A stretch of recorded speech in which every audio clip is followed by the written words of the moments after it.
It was a really big week in gaming. The next generation Xbox has been revealed. Ubisoft confirmed the Assassin's Creed Black Flag remake. We got some bad news if you were waiting for Yotei on PC. And way more news and gaming leaks to go over. So good that you're joining the Sunday News Roundup. Let's go. Yes, Project Helix is the code name for the next generation Xbox console. The new Xbox CEO Asher Sharma added that Project Helix will lead in performance and allow players to play both their Xbox and PC games. She also said she's looking forward to chatting about this more with partners and studios at her first GDC next week. So yes, this that rumored PC console hybrid. The UI should be similar to that of the ROG Xbox Ally, meaning it will also have access to other launchers including Steam, Epic Game Store, Battle.net and more. According to Windows Central, it will even let you go to a Windows desktop and install other regular non-gaming apps. But the big differentiating factor versus a PC and the ROG Xbox Ally is that your native Xbox library should still work on Project Helix, while you can also play PC exclusive games, including PlayStation titles that are available on Steam. Although the new ones are not coming anymore, but more on that in a moment.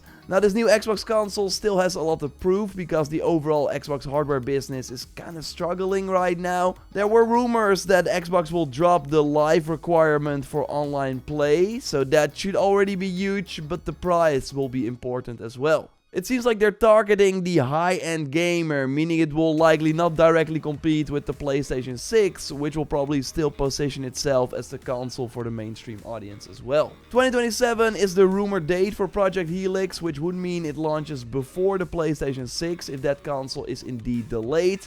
I at least like how the new Xbox CEO is immediately making big moves, with potentially more information coming next week at GDC. But of course, whether it will improve Xbox situation in the long run remains to be seen. I already touched on it briefly last week, but now it is as good as confirmed. Sony is pulling back from bringing PlayStation games to PC. Jason Schreier reported on Bloomberg that in recent weeks, PlayStation scrapped plans to bring Ghost of Yotei and other internally developed games to PC. So this reportedly includes Zeros and Wolverine as well, while online games like Horizon Hunter's Gathering and Marvel Token, basically their live service titles, will still launch day one on Steam because they need a healthy community. Last week I showed you stats revealing that the most recent sequels Sony brought to PC performed far worse than the first titles they ported. So when a game like God of War Ragnarok or Spider-Man 2 does not even crack 1 million copies sold, those games become far more valuable as PlayStation exclusives that could lure PC players to buy the console and enter Sony's ecosystem. Because once in the ecosystem, Sony takes 30% of every purchase they make in the PlayStation Store. However, other research now suggests that release timing may be the main reason Sony games perform poorly on PC. It's for one always kinda random when a PS5 single player game would arrive on Steam, often long after the hype had already died down. At that point, you're still paying full price on PC, but it feels like everyone has already moved on. So Sony basically had two options: either commit to day one PC releases for their single player games, which would likely significantly increase their software sales, since PC is usually a huge portion of the AAA market, or keep them exclusive so they function as system sellers. Sony makes most of its money from content sold on PlayStation, like microtransactions in games such as Call of Duty or Fortnite, where they take a cut. So if Spider-Man 2 convinces someone to buy a PS5 and then play Fortnite there and maybe buy some skins, that is far more valuable than a one-time $60 sale on PC. Now I do hope that Sony officially clarifies this strategy at one point, so it's clear that once and for all these single player games are not coming over anymore, but let me know what you think in the comments down below. So Ubisoft has been communicating a lot lately about the Assassin's Creed franchise in particular. This week they finally confirmed the Assassin's Creed Black Flag remake called Resync with official artwork. We should hear more soon, with Insider Gaming reporting that according to sources, Assassin's Creed Black Flag Resynced is scheduled to be revealed in mid-April if things stay on track. So yeah, when we know more, I will of course let you know here, but the new Into 2026 blog post had way more news. They confirmed that the PvP game codenamed Invictus, led by For Honor veterans, is still in development. Ubisoft also said they want player feedback to be at the heart of their approach, so I expect them to reveal it at one point this year, and then they will likely do a closed beta that we can test and provide feedback. The rumor has always been that it's similar to Fall Guys, but Ubisoft now says that it's not quite what the rumors suggested. I want to keep an open mind, but I also don't expect too much from this project. They also mentioned that Assassin's Creed Jade, the Odyssey-style mobile game that can also be played on PC, is still in development, which is good news. I also expect to hear more about this year. Maybe you saw that Assassin's Creed Unity received a 60 FPS update on console this week, and this might be the start of more 60 FPS updates for older games like the Ezio Trilogy, Rogue, and maybe Assassin's Creed 3. So fingers crossed, Unity is much better now with the patch, and it also runs at 4K resolution. There's also some bad news for Assassin's Creed Shadows though. Ubisoft said they're winding things down with smaller and less frequent updates, although they did tease a few surprises. In November last year, Simon, the post-launch director, actually told me that year 2 would still have many big updates, so it seems like plans may have changed, which is a bit unfortunate. While the original plan, when Shadows was still called codename Red, was to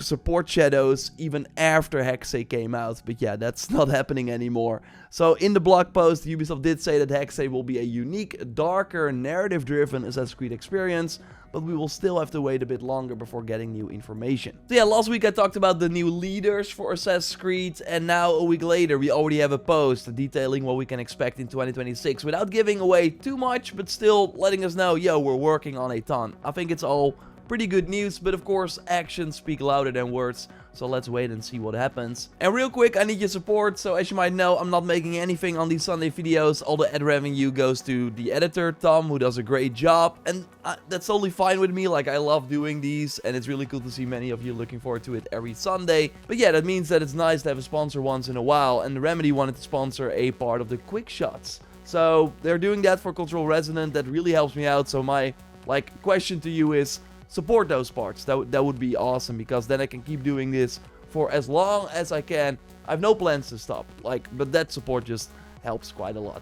So thanks a lot for that. Leave a like, and of course subscribe, because yes, I'll be posting one of these every Sunday. Time for quick shots, news stories I will go over quickly. Resident Evil Requiem is doing super well, becoming the fastest selling game in the franchise, selling 5 million units in less than a week after launch. Alinea Analytics estimates $340 million in gross revenue, with most players being on Steam, followed by PlayStation. And what is interesting is that it took Resident Evil 4 and 8 a few months to reach the 5 million milestone, and those titles ended up selling 12 and 13 million copies respectively. So Capcom clearly has a huge hit on their hands. It also seems like we will be getting yearly releases again from now on, with rumors suggesting that next year Code Veronica, the Dreamcast release from 2000, will get a remake, followed by a remake of Resident Evil 0 in 2028. But yeah, well-deserved success. Let me know if you're enjoying the game in the comments down below. Remedy invited me to a presentation for their new single-player action RPG Control Resonant, and they're sponsoring this part of the quick shots.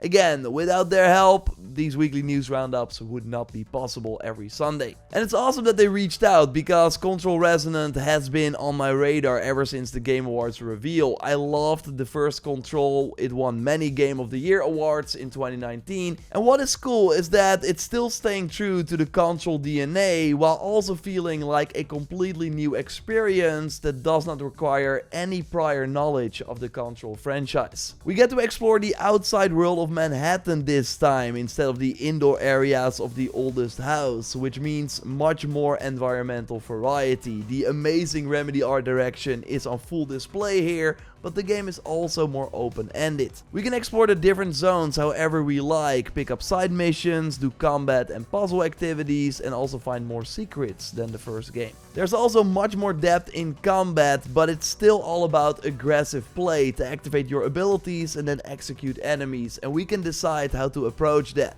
Want to go full melee focused? Well, that's possible, or summon creatures that damage enemies. I was really impressed by the talent system and how you can mix and match different melee melee weapons, and you also have to choose abilities. Like, there are a ton of ways to mix and match the different unlocks to create your own loadout. I did a full breakdown of the new gameplay and info on the channel as well, so totally check that out if you want more info, and thanks to Remedy for sponsoring this section of the Sunday video. We got a quick Starfield PS5 update. It seems like it will launch April 7th with pre-orders beginning March 17th or the 18th. That is also likely when the PS5 version will be revealed, alongside a free update and a new DLC. The PS5 version seems to cost only €45 or $45, which is a pretty nice entry price, but they're doing a premium edition for $70 as well, which will likely include the 2 DLC expansions. I will keep you posted here. I would definitely be down to return to Starfield if the DLC looks appealing. Now time for the rumor roundup, where I look at the biggest rumors and leaks of the week and rate them with stars. 3 meaning I believe it, and 1 means let's take this with a huge grain of salt. Back in 2019, a brand new studio called Cloud Chamber was formed to develop a new Bioshock game, but now 6 years later the game is still nowhere to be seen. Last year there was a leadership change to help with the struggling development, and now we got a new leak with some gameplay details. The game should have choices that shape the narrative, which would be an interesting change from the previous games.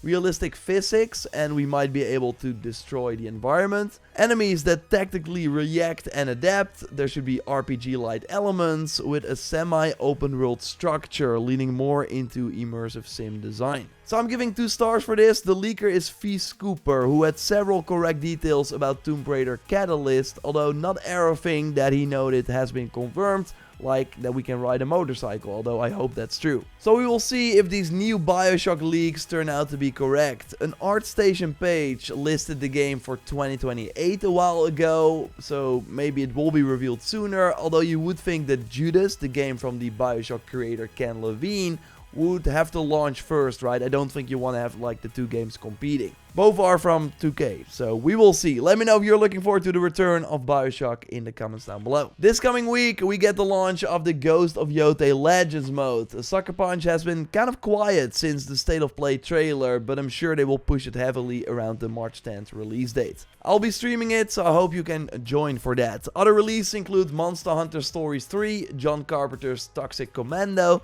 but of course we're all waiting for Crimson Desert, which launches the week after. As you might know, I got a review copy for the game. That's all I can say. My review will drop on March 18th, and of course after that, spoiler-free tips and tricks. Cyberpunk will launch on Game Pass Ultimate on March 10th, and you can see the other titles being added right here. So subscribe, leave a like. I hope to see you during my weekly news stream. You can set a reminder by clicking on the screen.